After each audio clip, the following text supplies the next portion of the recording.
My question is it okay to become a software developer, as I fear that the software that I create may lead to fitnah? Hopefully my question will be answered.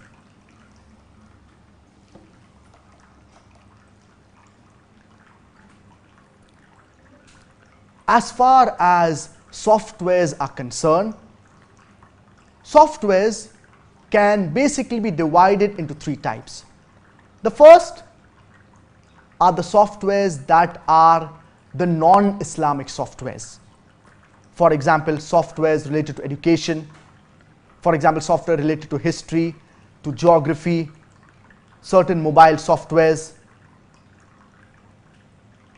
The second type of softwares, they are the un-Islamic softwares or the un-Islamic apps. For example, dating apps, gambling apps, apps that involve in things that are haram. And we find that these apps, they are very prevalent today. The dating apps, the gambling apps, the betting apps, all of these, but naturally they are haram.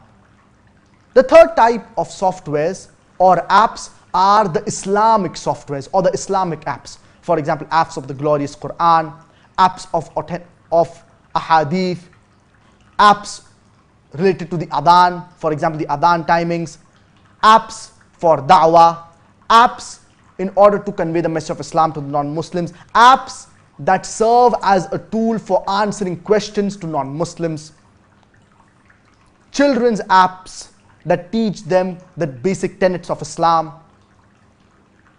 As far as the non-Islamic apps are concerned, if they do not contain anything that is haram, anything that is prohibited, as long as they are within the purviews of the Islamic Sharia, but natural, an individual can develop such apps and use such apps. The un-Islamic apps, but naturally we cannot develop them because they involve things that are haram. Whereas the Islamic apps, it is good, and rather we are encouraged to develop Islamic apps, to make Islamic apps. Unfortunately, the Muslims, they are very backward as far as software development is concerned. So a person can make any software, he can develop any software as long as it is within the purviews of the Islamic Sharia. It should not involve in anything that is haram.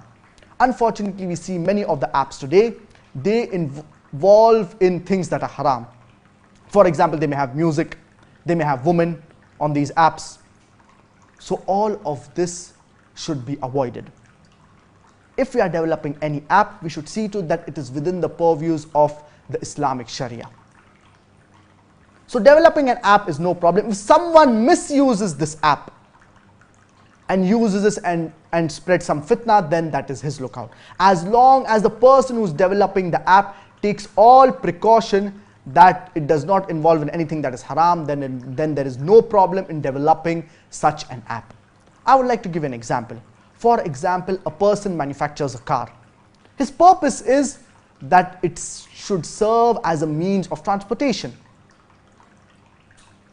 But if someone misuses this car, for example, if a person uses for criminal activities, for transporting drugs, or for other criminal activities, then that is the person who is misusing it, it is his lookout.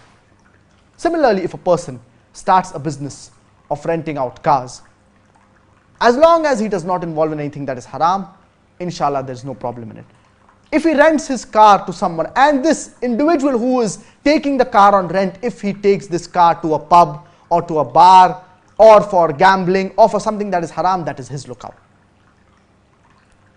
So developing any software, as long as it is within the purviews of the Islamic Sharia, there is no problem in developing softwares, and we should see to it that we develop Islamic softwares that will benefit the ummah. For example, Quranic apps, apps of the adhan, apps related to da'wah that will give information about Islam, apps for children, which is very important. We see that the children, they play a lot of games on the mobile phones and other games as well. And many a times these games, they have something or the other that is haram. Either they have music, or many of these games, they have women that are not dressed modestly, etc. So we should give alternatives to the children. We should have Islamic apps that teach the basic tenets of Islam, the teachings of Islam to our children, so that the children from a young age, they are brought up in an Islamic environment. Giving alternatives to the children, it is very important. And from a young age, the right tarbiyah and upbringing should be given to the children, so that from a young age they know regarding Islam, and from a young age they are aware regarding the teachings of Islam. So I hope that answers your question.